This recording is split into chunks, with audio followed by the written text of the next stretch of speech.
All right, so today we are going to be talking about Quizlet. So what is Quizlet? Quizlet started off as an online platform for online flashcards. They still do flashcards, and this is how they work. So in this case, this set has 16 flashcards. The first one is about alliteration, and on the back of the flashcard, it has the definition of alliteration. Then it goes to simile, definition of simile, hyperbole, and so on. You can also choose the learn option. I am busy as a bee. That's an alliteration and simile example, right? It shows you what the correct one was, even if you got it wrong. No sweat, you're still learning. I hit the car parked on the side of the road with a whack. Onomatopoeia example. It says nice work and just moves straight on to the next one, right? And so on and so forth. You can just keep clicking these and go through it. Great learning tool for students. There is a right option. This bag weighs a ton. Hyperbole. Correct answer. Absolutely. You can continue doing this and keep going right on through that. And it shows you how many correct, how many incorrect, and how many remaining. So it does say that I was incorrect, even though I got the correct answer. So you have to use this one a specific way.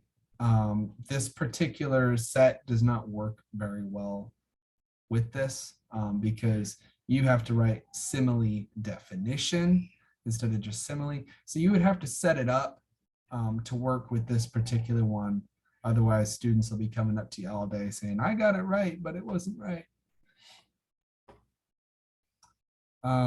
There's a spell option. This would be great for if you are trying to teach students how to spell things. In this case, I'm not.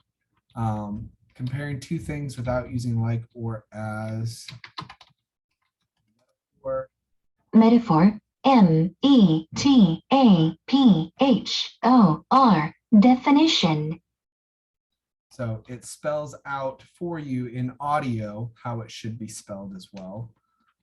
So let's put a wrong answer in. Metaphor, METAPHOR,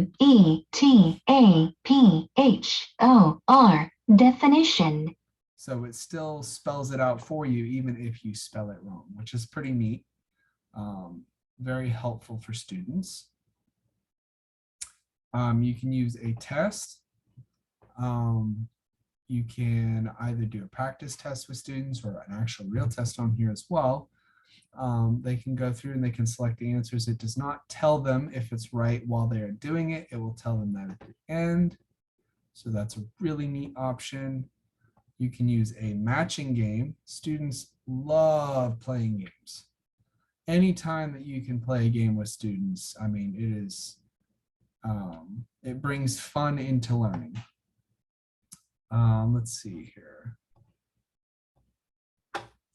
So if it's a correct answer, it will immediately go away. If it's an incorrect answer, it will show them. So you can just keep doing this, right? I mean, obviously students could do this if they really wanted to, just keep doing this. So that means that maybe it's not the best learning tool, but that's why there's so many different ones that you can use. The nice thing is if they're doing this, they're not getting it done very quickly, right? It just does not get done as quickly. Oops, excuse me. As you can notice from me just doing this quickly or trying to match them up without actually paying attention, it takes a long time. So 32.8 seconds for me to finish that. I'm on number 71 on the leaderboard. So in order for them to work their way up the leaderboard, they actually have to pay attention and know which ones match up to which ones. So it actually incentivizes them to go back, actually learn the material, and try it again until they can get a better score. So in that way, that will help them learn, which is amazing, and it makes them want to continue doing it. There's a gravity game. I'm not entirely sure how well this one works with this particular flash set. But essentially what this does is onomatopoeia example. Obviously, with this set, you're not going to get the correct example, but I'm going to put word bang, and it's going to go all the way down because you can keep trying until it hits the earth, and then it'll tell you the correct answer. So in this case, you're not going to get the correct answer because you're not going to write out, I hit the parked car on the side of the road with a whack. But if the student did get the wrong answer, which usually you would do like one word answers with this so that they can get the correct answer. But if they get the wrong answer, you can have them actually type it out, do the whole thing, and hit enter, and then they can go to the next one and continue on. Just another neat little game that they can play. My favorite is Quizlet Live. Quizlet Live is absolutely amazing. You can have random teams or individuals compete against each other. Random teams, it generates obviously random teams, and it'll pit them against the other teams. And on each student's computer, they'll have different answers from their teammates. So as a group, they have to figure out who has the right answer, and then that person will have to click the correct answer. Individuals, they all hit play against each other. All of the scoreboard is up on the teacher's screen so they can look up and see how they're doing.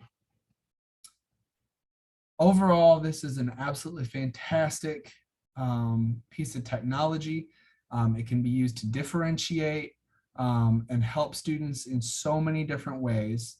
There's so many different ways students can learn.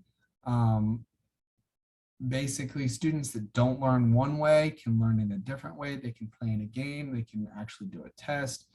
They can spell things. They can play the live game, do flashcards. So students that are struggling, obviously they can do flashcards, practice tests, match games. Just an absolutely amazing resource that students can use. Thank you.